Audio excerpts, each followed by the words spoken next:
erlarning ayollar ustidagi haq huquqlaridan, ayollarning erlari oldidagi majburiyatlaridan biz so'zlaydigan 4-chi erlarning ayollar ustidagi haqqi, ayol kishi erning iznisiz uydan sirtqa hech narsani chiqarmasligi lozim. Ya'ni erga tava narsalarni erning iznisiz sirtqa chiqarib etmasligi lozim. Mayli uni boshqalarga berib etish, mayli uning vaqti o'tdi, modadan qoldi deb tashlab etish, mayli uni sirtqa chiqib setib etish, har holatda erning iznisiz erga tava narsalarni uydan sirtqa chiqarmaslik bu ham erlarning ayollar ustidagi haqlaridan birisi. Ko'pincha jangi jidalga, oiladagi xotirjamsizlik sabab bo'lgan ishlardan birisi ham bu. Bunun hisobini bir kun er kishi qilib qoladi, shuning bilan jidal majra boshlandi.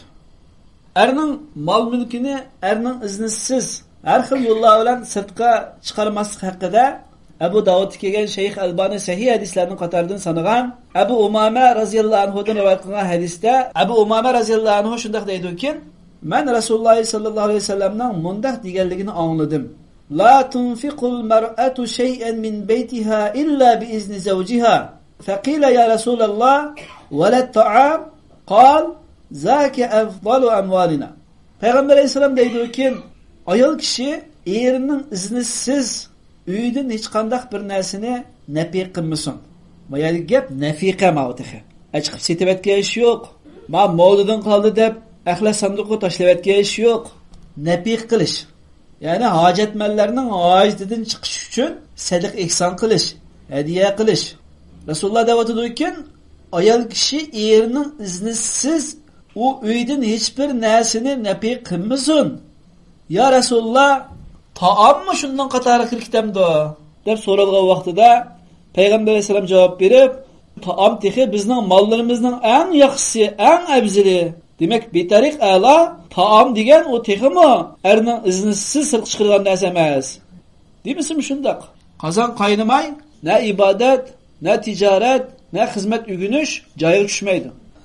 İnşallah sözümüzün davamını bayan qilamiz. Endi zodi xo'rim qo'shnilarga tamoqni o'ylashib chiqarsak bo'ladi kelsa yoki tamoq chiqarmasligimiz lozimmi? Har qitim qo'shnilarga bir qach sho'rib sunsak, bir qach lag'man sunsak yoki pishara vaqtimizda, nayoqqa vaqtimizda bir-birdan non sunsak, erdan so'rashimiz kerakmi? Degandek savollar chiqishi mumkin. İnşallah sözümüzün davomida bu masalalarga to'xtalib o'tamiz. Bu yerdagi izn, erdan ruxsat so'rash gohida so'z bilan bo'ladi. Gahida örfi karakterlik olur. Birinci yani bu izne lafzi, söz bilen buludu. Uydaki mağma neslerini kalısınız, hediye kısınız meyli, hediye kısınız meyli. Degen şunda ihzakim bir izin olan bolsa, o çağda o ayal iznelik çıkan buludu. Bu izin ikincisi örfi karakterlik olur.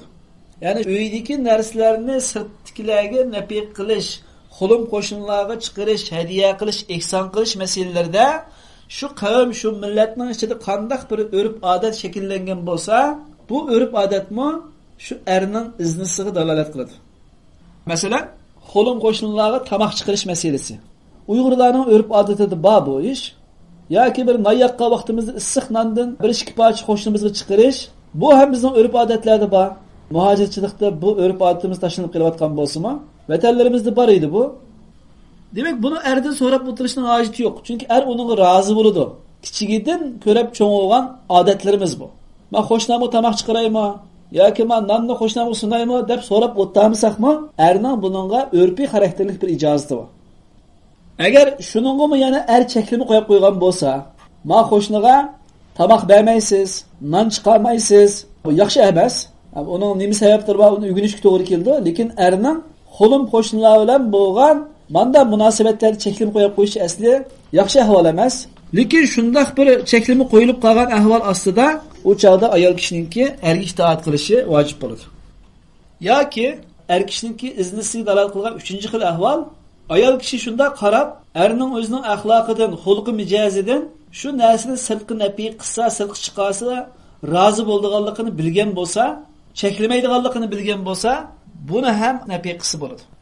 Yani ilgari bir sinab baqqan yoki o'zining so'zlarini ifodalagan er kishi, o'zining uning qatta bir tutgan yo'lini o'tirib qo'ygan yoki u erning shunday bir axloqlardan nafiy qissam, ihson qilsam, yo'ldoshim buning rozi bo'ladi, buni cheklamaydi deganligini jazmiy shu ayol kishi bilgan bo'lsa, buni ham nafiy qissa masala yo'q.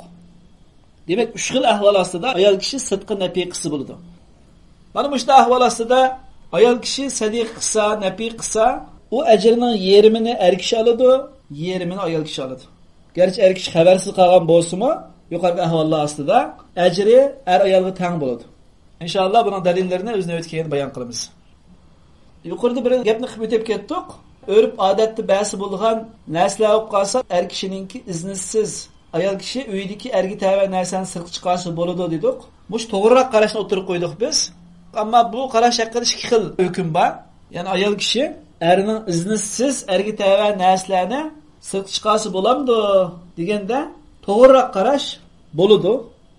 Eskartib qo'yilgan narsa örüp odatda berilgan narsalar olib qolsa bo'ladi. Örüp odatda bo'lmagan er onunğa narazı oladigan, razı olmaydigan, erning hatta xulqi mijozini ham onun razı olmaydigan narsalar olib qolsa ayol kishi joiz emas. Bunun bir hadisini dalil qilamiz. Şu hadisde ham şu örüp odatda, ulamolar shunday shariyligan, örüp odatda ba'zi bo'ladigan, erga xabar qilib qo'ymay, erning iznisiz ba'zi bo'ladigan narsalar olib qolsa, anandan keyin durust bo'ladi. Çünkü örüp odat bo'lgandan keyin erning azaliy bir doimiy bir izni var degan ma'no chiqadi. Muttafaqun alayhi bo'lgan, ya'ni Buxoriy va Muslimda kelgan sahih hadisda Oyisha onamiz shunday deydi. Payg'ambar sallallohu alayhi vasallam shunday degan: "Ma anfaqatil mar'atu min bayti zawjiha ghayra mufsidatin kana laha ajruha wa lahu misluhu bima kasabat wa laha bima anfaqat wa lil khazin mislu zalik." Qandaqlikin bir ayol kishi erining uyidan, ya'ni eriga tava narsalardan buzib kechib etmay, isrof qilib etmay, haddidan oshirib etmay, ma'lum bir narsani nafiy qilgan bo'lsa, u ayol kishiga ham ajr bo'ladi. Va u er kishi shu mol-mulkni topganlik uchun, tepishni jafo mushaqqat tatganlik uchun mukofoti er kishiga bo'ladi. Shu mol-mulk qarab bergan, iskilotni boshqaradigan omborchiga ham bo'ladi. Ularninki ajridan hech bir narsa kamaytirilmaydi. Ya'ni ergimi ayolgami o'xshash mukofot berildi, ajr berildi demakchi. Mana bu shu hadisning sharhisida ulamolar örüp odatda berilgan narsa bo'lgan bo'lsa, anandan keyin shu ayol kishiga ham ajr bo'ladi deb sharhlaydi. Örüp odatdimi bo'lmagan, erning mijoz xulqidimi undaq bir narsa bo'lmagan ahvol asli ayol kishiningki, "Mana bu hadis bo'yicha ajr oldi ekan" deb erning xabarsiz holatda bir narsani nafiy qilishi to'g'ri emas. Bulardagi maqsad qarindoshlar, hamshirlar, oilaning birlik ittifoqligini, xotirjamligini qo'g'dash. Ayol kishining o'zining mol-mulki bo'lib qolishi, ayol kishiga tava mayli mehr haqqidan bo'lgan mol-mulki bo'lsin, mayli ota-onasidan qolgan miros yo'llaridan kelgan mol-mulklar bo'lsin, mayli o'zining bir tijarati bo'lib, shuningdan kirgan kirimi bo'lsin, va hokazo ayol kishining o'zining mol-mulki bo'lib qolsa, mana buni xayr ihson qilmoqchi bo'lib qolsa, erlardan ijozat olish lozim kelmaydi. Lekin afzali, ya'ni shu oilaning xotirjamchiligi uchun, erning bir gumonlarda bo'lib qolmaslik uchun, ya'ni ayol kishi o'ziga tava narsani nafiy qildimi yoki menga tava narsalarim nafiy qilib qo'ydimi demaslik uchun va oilaningki ishlarning maslahati bilan menish uchun, oilada er ayolga aloqador maxfiy ishlarning bo'lmasligining oldini olish uchun, shaytonning vasvasiga yo'l ochmaslik uchun, hatto ayol kishi o'ziga tava narsalarni ham erga deb qo'yishi fazilat, lekin vojib emas. Erga tava narsalarni izni olib nafiy qilishi vojib, ammo o'ziga tava narsa bo'lib qolsa vojib emas, fazilat, ortiqchilik. Turmushning go'zal, chiroyli shaklda davomlashishiga foydali bir ish. Peygamber sallallahu aleyhi ve sellem Müslim'de kelgan sahih hadisda: "Ey ayollar jamoasi, ey ayollar guruhi, sadiq qilinglar va ko'p istig'for etinglar. Davzaq ahlining ko'pining sizlardan tashkil qilganligini ko'rdim."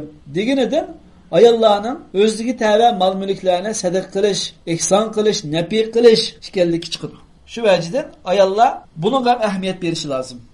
Ammo bu shunimi? Yuqori dedik, eri xabarlantirib nafiy qilishi afzal, ya'ni mustahab amal, vojib emas.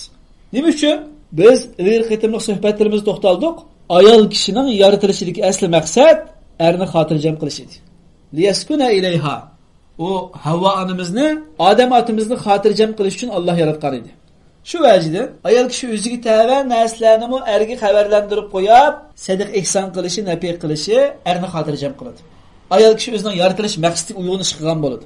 Bu turmush, bu oila baxtli bir go'zal turmush bo'ladi inshaalloh. Endi bu sadiq ihsonni er ayol o'zaro bir-biriga qilish texim afzal. Şu ayol kishininki mayli mehr haqqidan kirgan, mayli miras yo'llaridan kirgan va yoki tijoratdan kirgan qandaqligi bir kirim bo'lib qolsa, er kishiga sadiq qilishi, er kishining sadiq qilmoqchi bo'lgan narsalarini o'zining ayoliga sadiq qilishi bu eng afzal. Ammo zakat bo'lib qolsa durust emas. Lekin normal bir sadiq ihsonlar bo'lib qolsa, o'zaro bir-biriga sadiq qilishi bek go'zal ish bu. Sirtqa ha deb nafiq qiladi, ayoliga hech nima bermaydi. Ayollardan ham shundaqlari borki, do'st yaranlariga va boshqalarga ba'zi bir xayr ihson o'rinlarına ait ko'p yordamlarni qiladi. Erning hol ahvoli tuvan, qo'li qisqa. Ya'ni eri kambag'al ayol bir boy ayol, ammo u boyligidan eri manfaatlanmaydi. Bu ham bir ta'tir qamlashmagan bir ishlar. Xadicha onamiz shu qadar boy, millioner ayol edi. Payg'ambar alayhisalom xohlagancha foydalangan edi.